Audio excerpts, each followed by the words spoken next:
जय गुरुदेव। लेने के देने क्यों पड़ रहे हैं आज। क्रोच पक्षी को आहत विलाप करते देखकर वाल्मीकि की करुणा जिस क्षण उभरी उसी समय वे आदि कवि के रूप में परिणत हो गए। ऋषियों के अस्थि पंजरों की पर्वतमाला देखकर राम की करुणा मर्माहत हो गई और उनसे भुजा उठाकर यह प्रण करते ही बन पड़ा कि निश्चरहीन करो माही। बाढ़ भूकंप दुर्भिक्ष महामारी जैसे आपत्ति काल में जब असंख्याओं को देखा जाता है तो निफुर भले ही मुखदर्शक बने रहें, सदस्यों को तो अपनी सामर्थ्य भर सहायता के लिए दौड़ना ही पड़ता है। इसके बिना उनकी अंतरात्मा आत्म प्रताड़ना से व्याकुल हो उठती है। निष्ठुरों को नर पिशाच कहते हैं, उनका मनुष्य समुदाय में भी अभाव नहीं है। विकास की अंतिम सीढ़ी भाव संवेदना को मर्माहत कर देने वाली करुणा के विस्तार में ही है। इसी को आंतरिक उत्कृष्टता भी कहते हैं। संवेदना उभरने पर ही सेवा साधना बन पड़ती है। धर्म धारण का निर्वाह भी इससे कम में नहीं होता। तपश्चर्या और योग साधना का लक्ष्य भी यही है कि किसी प्रकार संवेदना जगाकर उस देवत्व का साक्षात्कार हो सके तो जो ज़रूरतमंदों को दिए बिना रह ही नहीं सकता। देना ही जिनकी प्राकृतिक और नियति है, उन्हीं को इस धरती पर देवता कहा जाता है।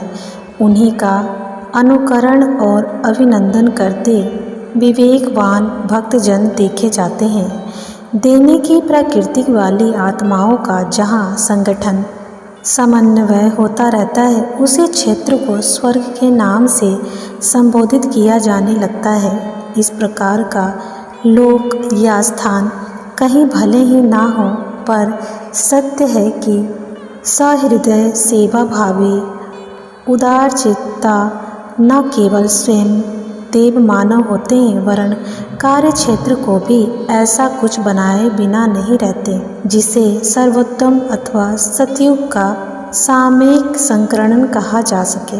अपने समय को अभूतपूर्व प्रगतिशीलता का युग कहा और गर्भोशक्तियों के साथ बखाना जाता है। इस अर्थ में बात सही है भी है कि जितने सुविधा साधन इन दिनों उपलब्ध है, उतने इससे पहले कभी भी हस्तगत नहीं हो सके। जलयान वायुयान रेल मोटर जैसे द्रुतगामी वाहन, तार रेडियो फिल्म दूरदर्शन जैसे संचार साधन इससे पूर्व कभी कलंगना में भी नहीं आए थे।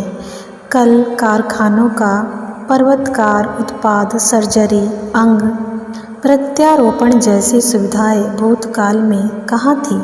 कहाँ जा सकता है कि विज्ञान ने पौराणिक विश्वकर्मा को कहीं पीछे छोड़ दिया है। बुद्धिवादी की प्रगति भी कम नहीं हुई है। ज्ञान पुरातन एकाकी धर्मशास्त्र की तुलना में अब अर्थशास्त्र, राजनीतिक शास्त्र, तर्कशास्त्र, समाजशास्त्र, मनोवैज्ञानिक शास्त्र जैसे अनेकानेक कलेवरों में असाधारण रूप से गढ़ा और बढ़ा और भविष्य में और भी अधिक खोज देने का दावा कर रहा है। शोध संसाधनों ने संस्थानों की प्रयोगशालाओं की उपलब्धियां घोषणा कर रही है कि निकट भविष्य में मनुष्य इतना अधिक ज्ञान विज्ञान खोज लेगा कि पुरातन काल की समस्त उपलब्धियों को उनके सामने बौना ठहराया जा सके। इस कथाकथित प्रगति ने इतना तक कहना शुरू कर दिया है कि ईश्वर मर गया है या उसे मार दिया जाना चाहिए। धर्म के संबंध में नई व्याख्या विवेचना यह है कि वह अंधविश्वासों का जमघट मात्र है। उसे यथास्थिति स्वीकार करने के लिए गले के नीचे उतारी जाने वाली अफीम की गोली भर कहा जाना चाहिए। जहाँ उपलब्धियों आविष्कारों के सदुपयोगों दुरुपयोगों की विवेचना नहीं की जा रही है। यह स्पष्ट है कि इन दिनों विभिन्न क्षेत्रों में जो प्रगति हुई वह असाधारण एवं अभूतपूर्व है। विकास विस्तार तो हर भले बुरे उपक्रम पर लागू हो सकता है। इन अर्थों में आज की प्रगतिशीलता की दावेदारी को स्वीकार करना ही पड़ता है। फिर भी एक प्रश्न सर्वथा अनसुलझा ही रह जाता है कि यह तथाकथित प्रगति अपने साथ दुर्गति के असंख्यात बवंडर क्यों और कैसे घसीटती बटोरती चली जा रही है। प्रदूषण, युद्धोन्माद, खाद्य संकट, अपराधों की वृद्धि आदि समस्याएं समस्त तटबंध तोड़ती चली जा रही है। अव्यवस्था, दुर्बलता, कलह, विग्रह, छल, प्रपंच जैसे दोष व्यवहार तथा चिंतन को धुआंधार विकृतियों से भरने क्यों चले जा रहे हैं। निकट भविष्य के संबंध में मूर्धन्य विचारक यह भविष्यवाणी कर रहे हैं कि स्थिति यही रही, रेल इसी पटरी पर चलती रही तो विपन्नता बढ़ते बढ़ते महाप्रलय जैसी स्थिति में पहुंच सकती है। वे कहते हैं कि हवा और पानी में विषाक्तता इस तेजी से बढ़ रही है कि जैसे धीमी गति से सर्वभक्षी आत्महत्या का नाम दिया जा सकता है। बढ़ता हुआ तापमान यदि ध्रुवों की बर्फ पिघला दे और समुद्र में भयानक बाढ़ ला दे तो इससे थल निवासियों के लिए डूब मरने का संकट उत्पन्न कर सकता है। वनों का काटना, रेगिस्तान का द्रुतगामी विस्तार, भूमि की उर्वरता का ह्रास, खनिजों के बेतरह दोहन से उत्पन्न हुआ दारिद्र्य असंतुलन, मौसमों में आश्चर्यजनक परिवर्तन, तेजाबी मेघ वर्षण, विकिरण, बढ़ती हुई जनसंख्या के अनुरूप जीवन साधन न बढ़ पाने का संकट जैसे अनेकानेक जटिल प्रश्न हैं। इसमें से किसी पर भी विचार किया जाए तो प्रतीत होता है कि तथाकथित प्रगति ही उन समस्त विग्रहों के लिए पूरी तरह उत्तरदायी है। वह प्रगति किस काम की जिसमें 1 रुपया कमाने के बदले 100 का घाटा उठाना पड़े।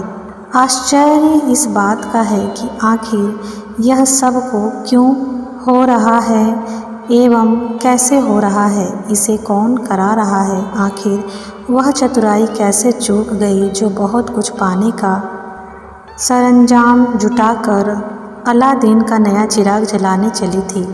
पहुंचना तो उसे प्राकृतिक विजय के लक्ष्य तक था, पर यह हुआ क्या कि तीनों लोग 3 डगों में नाप लेने की दावेदारी करारी मोच लगने पर सिहर कर बीच रास्ते में ही पसर गई। उसे भी आगे कुआं पीछे खाई की स्थिति में आगे पग बढ़ाने नहीं बन पड़ रहा था।